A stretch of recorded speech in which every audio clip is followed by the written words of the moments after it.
આપણે આ ગોટલા લીધા છે, ગોટલાને આપણે ધોઈ લીધા છે.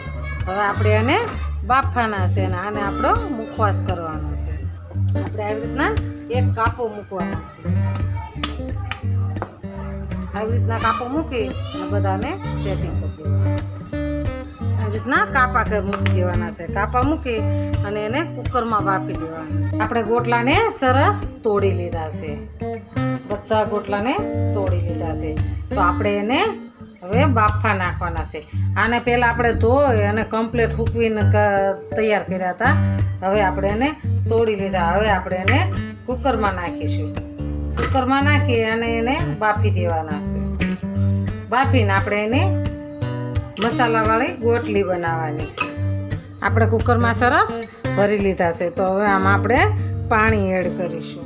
આમાં આપણે 4 થી 5 ગ્લાસ પાણી નાખવાનું છે, એટલે આપણા સરસ બફાઈ જાય છે. એમાં હળદર નાખવાની છે અને મીઠું નાખવાનું છે. આપણે 5 ગ્લાસ પાણી નાખીશું. આપણે 2 ચમચી મીઠું નાખીશું. 2 ચમચી મીઠું નાખવાનું છે. આપણે થોડીક હળદર નાખવાની છે, અડધી ચમચી જેટલી, એટલે એમાં આપણે ગોટલા કાળા ન પડે. કુકરને બંધ કરી દઈશું. આપણે એને બાફવા મૂકીશું. ગેસ ચાલુ કરીશું.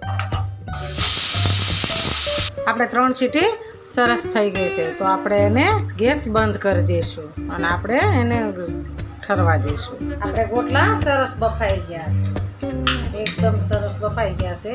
તો એને આપણે બહાર કાઢી થોડી વાર આપણે ઠરવા દેવાનું છે. આપણે ગોટલાને બહાર કાઢી લઈશું. સરસ બફાઈ ગયા છે તો એને બહાર કાઢી લઈશું. આપણે ગોટલા સરસ બહાર કાઢી લીધા છે. આપણા ગોટલા સરસ તૈયાર મસ્ત થઈ ગયા છે. બધા જ આખા નીકળ્યા જો એકદમ સરસ નીકળ્યા છે. તો આપણે હવે એને કટિંગ કરી નાખીશું. આપણે એને સરસ કટિંગ કરી નાખીશું. આવી રીતના પટ્ટી પાડવાની છે.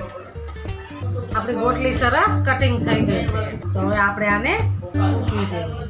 આપણે ગોટલી સરસ કમ્પ્લીટ તૈયાર થઈ ગઈ છે. આપણે એને મૂકવી દઈશું. શું લાગશે પછી બોલ નાખીશ.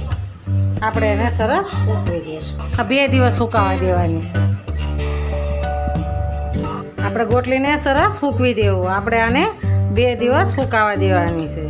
પછી આનો આપણે મસ્ત મુખવાસ બનાવવાનો. સરસ સુકાઈ ગઈ છે. તો આપણે હવે એને ધૂપમાં મૂકીશું. ઘરમાંય ચાલે, ઘરમાં મૂકવો ને તોય સુકાઈ જાય અને ધૂપમાં મૂકો તોય હાલે.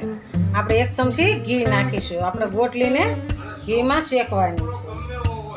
આપણે એને સરસ હલાવીશું. આને આપણે ઘીમાં શેકવાની છે. આપણે ગોટલી સરસ તળાઈ ગઈ છે. તો આપણે હવે એને નીચે ઉતારી લઈશું. થઈ ગઈ ને એકદમ સરસ. આપણી ગોટલી સરસ તૈયાર છે. હાલો આપણે એને ઉતારી લઈએ. આપણે એમાં હંસળ મીઠું નાખીશું. હંસળ મીઠું નાખીને આપણે સરસ હલાવી લઈશું. હાલો આપણી ગોટલી સરસ તૈયાર છે. હાલો ગોટલી ખાવા.